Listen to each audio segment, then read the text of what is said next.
Welcome to the Wealth Across Generations podcast, the podcast where families learn to thrive at all levels and grow together.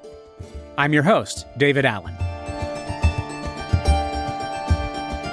Here we explore ideas and answers to how your family can be more wealthy, successful, happy, emotionally intelligent, and resilient. Last Wednesday, I was asked what it meant to be emotionally healthy. The shortest answer I could give was trustworthiness. Trustworthiness was mentioned several times in previous episodes, such as the last one, in a list I call the family wealth values. If you instill the family wealth values in yourself and your family, you will succeed in making more good decisions than bad, both in quality and quantity, over the course of 100 years and have family wealth. And as Bill and Will Bonner say from their book, Family Fortunes, the more you encourage, nurture, subsidize, and insist upon the characteristics you want in your family, the more likely you are to have them. But what does it mean to be trustworthy? And how is it measured, using the most important question in economics, compared to what? Just as importantly, what do we do when we recognize someone as trustworthy or untrustworthy? Finally, how can you become more trustworthy yourself? How many businesses are slowed down because of mistrust between managers and employees? How much bureaucracy must customers wade through because someone in the transaction process cannot be counted on to be honest? How much do we have to pay for insurance, security, legal, and all these industries that act as defense against the untrustworthy? There are practical issues that we encounter in our work on a daily basis that involve trustworthiness. For instance, hiring. Picture the scene. You need to hire a new sales manager at your business. One went to all the best schools and was a manager at a top company in your industry in New York City. But they showed up late to the interview and didn't answer their phone until half an hour after you called. During the interview, they showed documented results from their work and spoke with the greatest sense of authority on their subject.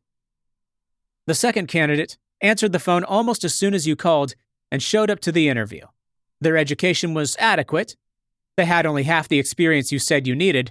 However, they were good at connecting with you, and you had the best conversation with this person out of all three candidates. The third candidate has none of the experience you said you needed, and their education was about the same as candidate number 2. But people you respect called you and asked you to interview this person for the job. They came to your office 15 minutes late because they went to the wrong floor. They seem a little nervous, and while you had a pleasant interaction, it wasn't the best. The questions they asked were a little naive, but they were all about how to help you achieve what was most important to you. Which one would you hire? You may come to an answer fairly quickly based upon what you think is the most important for that situation. If not, don't feel bad. Each person represents hot, medium, and cold for each of the 3 different aspects of trust. All of them are trustworthy, kind of. None of them are strictly a bad choice. Just as a field like aviation needs 3 factors to be a hard science, lift, drag, and thrust, trust has 3 factors, and the first one is getting the job done. In 2020, in the journal Public Management Review, researchers Nina Hash, Linda Hoagland, and Maria Martinson defined getting the job done as ability-based trust. This means that the person has the ability to fulfill their promises and obligations. Nobody is 100%, and to determine how good someone is at getting the job done, you must break down their promises and obligations into the different domains which make up their role in your life. Rate each from 1 to 100, and the average will make up your score. For a biblical perspective on it, I recommend the following 5 markers of getting the job done, which help you measure this both for people in your personal life and for improving it in your own self-development journey. Having a plan. Having a plan could come from Luke 14:28. Suppose one of you wants to build a tower. Won't you first sit down and estimate the cost to see if you have enough money to complete it? Next is building and sustaining momentum. We can get this from Nehemiah chapter 6, verse 3. So I sent messengers to them with this reply. I am carrying on a great project and cannot go down. Why should the work stop while I leave it and go down to you? Prioritizing well. Acts chapter 6, verse 2. So the 12 apostles gathered all the disciples together and said, It would not be right for us to neglect the ministry of the Word of God in order to wait on tables. Resourcefulness. That comes from Acts chapter 20, verse 34. You yourselves know that these hands of mine have supplied my own needs and the needs of my companions. And follow through. Numbers 23:19. God is not human that he should lie, not a human being that he should change his mind. Does he speak and then not act?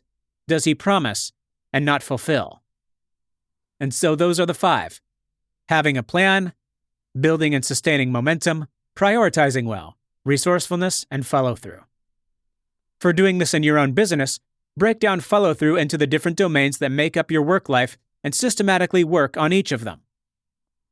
For links to the studies, books, and resources I mentioned for this podcast, as well as a PDF on the presentation I made about these principles based on the lives of Joseph and King Saul from the Bible, subscribe to the Substack for this podcast.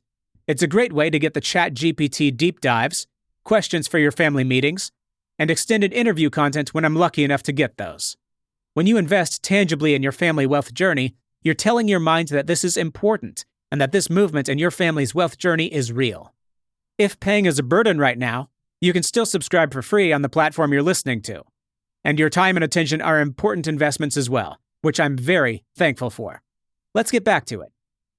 So in the domain of flight, we have getting the job done serving as our thrust. But what is our lift that truly gets our relational airship off the ground? Having integrity. Remember COVID? You don't want to, I know. But you remember. The powers that be have been awfully silent about it. I wonder why. But fun fact, according to Gallup polls, between 2020 and 2025, trust in medical institutions have fallen from 51% to 32%. That's disastrous. I don't know how to turn that around, aside from either significant healthcare cost reductions or putting a few COVID-era health administrators of questionable integrity behind bars at the very least. That's nearly a generation's worth of ill will in just 4 to 5 years. Low integrity is what makes the Luigi Mangionis of the world look like folk heroes, and that's not what you want for your family or your business interests. The police, as an institution, are doing better than I thought they would at 45%, but it looks like Congress and television news are hovering at around 10 and 11%, which is 1/3 as high as banks at 30%. It's an interesting study, so check it out later. Anyway, having integrity was defined in the Public Management Review Journal as integrity-based trust. There's more to integrity than just keeping your word, however. According to the book Emotionally Bulletproof Scott's Story, The 3 Legs of Trust, which I had the privilege of co-writing with life coach Brian Shaw, integrity makes up one of the legs in Brian Shaw's 3 Legs of Trust model. The biblical architecture of that leg is made of 6 things: patience, kindness, being not envious, truthfulness, humility, and being slow to anger. Patience, kindness, and being not envious can come from 1 Corinthians 13, 4 and 5. Love is patient. Love is kind. It does not envy. It does not boast. It is not proud. It does not dishonor others. It is not self-seeking. It is not easily angered. It keeps no record of wrongs. Truthfulness can come from Psalm 33, 4. For the word of the Lord is right and true. He is faithful in all he does. Humility has a foundation in Proverbs 15:33. Wisdom's instruction is to fear the Lord, and humility comes before honor. And Joel 2 verse 13 is our foundation for being slow to anger. Rend your heart, and not your garments. Return to the Lord your God, for he is gracious and compassionate, slow to anger, and abounding in love, and he relents from sending calamity.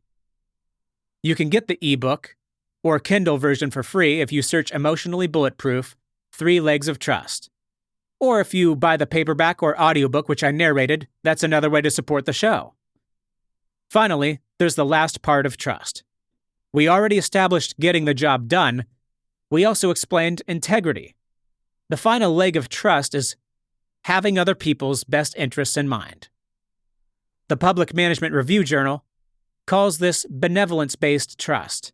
It is, and I quote, a willingness to act with consideration and sensitivity to the truster's needs and interests, as well as a willingness and desire to do favors for other members of the organization in working towards a common goal. The trustee's willingness to care and to act in the interest of the trustor rather than acting opportunistically.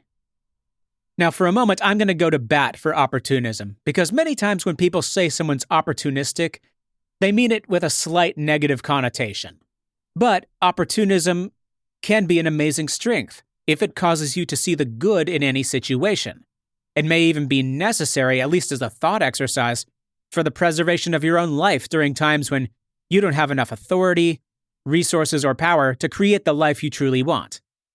However, just like envy, it also has a negative side. For example, let's say we're talking about envy. If I saw a man married to an extremely beautiful and kind woman, I could say, "Wow, she is so beautiful and kind. I wish I had a beautiful and kind wife like that."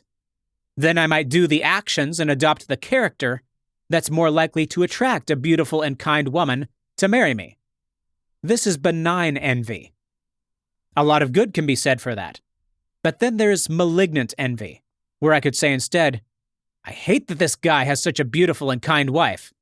Either I will try to get that woman to leave her husband and marry me, or get them divorced so none of us can have her, or change her so she loses either her beauty, her kindness, or both, so he's trapped in a situation completely different than the one he wanted to create." Oof, that is malignant envy. So from now on, this podcast will make a distinction between benign opportunism and malignant opportunism, where malignant opportunism is seeking to benefit yourself at the expense of someone who trusts you or to whom you owe responsibility. In a world where lifelong employment is no longer the standard, gig economies are the rule rather than the exception, labor unions often fail to secure the wages and benefits that their constituents want or need, and most people in the workforce have to move sideways to different companies in order to secure the best financial position. Academics have research to do on the role of benign and malignant opportunism. A good starting point may be the prisoner's dilemma, but I digress. So we have this malignant opportunism, which is the drag in our aviation model of lift, integrity, and thrust, getting the job done. Or a lack of having other people's best interests in mind, to use the three legs of trust metaphor. The biblical foundation of that leg is the presence of pride. There are many statements that act as clues that pride exists, and therefore the potential for malignant opportunism. There are about 15 in total. For brevity's sake, I will list 7, and some Bible verses to look up. All of these are in the PowerPoint if you want to join the Substack, or in the Emotionally Bulletproof Book 1 Kindle version, which you can get for free. And these are: desiring to be recognized and appreciated, being too concerned with what others think of me, being self-focused, desiring to control others, desiring for others to meet my needs, difficulty admitting when I've failed, desiring to be successful apart from God's blessing and direction. Some of these, on their own, like wanting recognition or being concerned about what others think of you, don't sound too bad. In fact, there are times you should be concerned about what others think of you. And I can't think of a happy marriage or friendship in which one partner does not appreciate the other. But keep in mind, it is the chronic presence of many of these that act as weight, hence the fact that they are a metaphorical drag on an airship's ability to take flight. One need look no further for an embodiment of these red flags than the devil. I'm not going to read the text in their entirety because this podcast would get too long and turn into a Bible study, but Isaiah 14 verses 13 and 14 is a good place to start, followed by Ezekiel 28 verses 1 through 19. I'll read just Isaiah, since it's only 2 verses. You said in your heart, "I will ascend to the heavens. I will raise my throne above the stars of God. I will sit enthroned on the mount of assembly, on the utmost heights of Mount Zaphon. I will ascend above the tops of the clouds. I will make myself like the Most High." Does that sound like someone who might want to control others? I think so too. Now, what about measurement?